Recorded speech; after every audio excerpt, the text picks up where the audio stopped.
කරුණාවනු ලැබුවේ යේසුගේ නිර්මල බලයෙන්. මේ සියලු දේ සැලසුම් කළේ යේසුස්ගේ අනගි ක්‍රියාවෙන්. අප සැම මාංශවත් කළේ යේසුස්ගේ ශ්‍රී රුධිරයේ බලයෙන්. ආදරය කරුණාව නොමැති හවුහරණක් නොමැති පීඩාවෙන් ගෙවන මේ ජීවන ගමනේ අඳුර මැදින් ආලෝකය සෙව්වා. අප නොදැන සිටියා යේසුනි, අපි නොදැන සිටියා යේසුනි. ජෙරොම් පියාණනි, අපගේ හදවත් සුව කළා.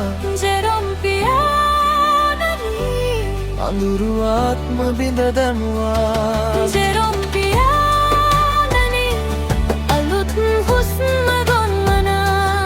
ජෙරොම් පියාණනි, මට පීඩාවක් නැහැ පියාණනි.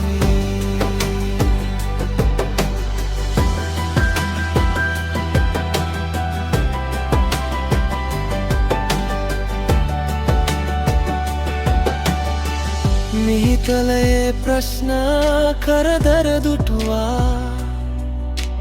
මිනිසුන් අඳුරේ අතගානවා දුටුවා. යේසුස්ගේ සැලසුම් කරුවෙකු සුන්දාත්ම ඇසින් දුටුවා. දිවසිවරයෙකු මිහිතලේ බිහි කළා. යේසුස්ගේ අනගිලෙයින් දුටු දේව මනුස්සයා. දිවසිවර ජෙරොම් පියාණන් අපගේ බර ඉවත් කළා. හදවතේ ගැටලු සුව කළා. බිඳුණු හුස්ම යලි පුරවා. අඳුරට දොර වසා දැමුවා. අපි දැන් අලුතින් හුස්ම ගන්නවා.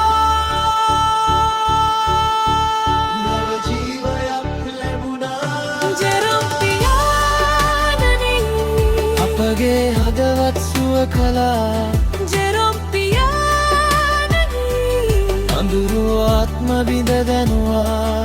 ජෙරොම් පියාණනි, අලුත් හුස්ම දුන්නා. ජෙරොම් පියාණනි, මට පීඩාවක් නැහැ පියාණනි. ජීවත් වෙන්න අලුත් බලාපොරොත්තු දුන්නා. අපි දැන් අලුතින් හුස්ම ගන්නවා. නව ජීරයක් ලැබුණා. ජෙරොම් පියාණනි, ජෙරොම් පියාණනි, ජෙරොම් පියාණනි.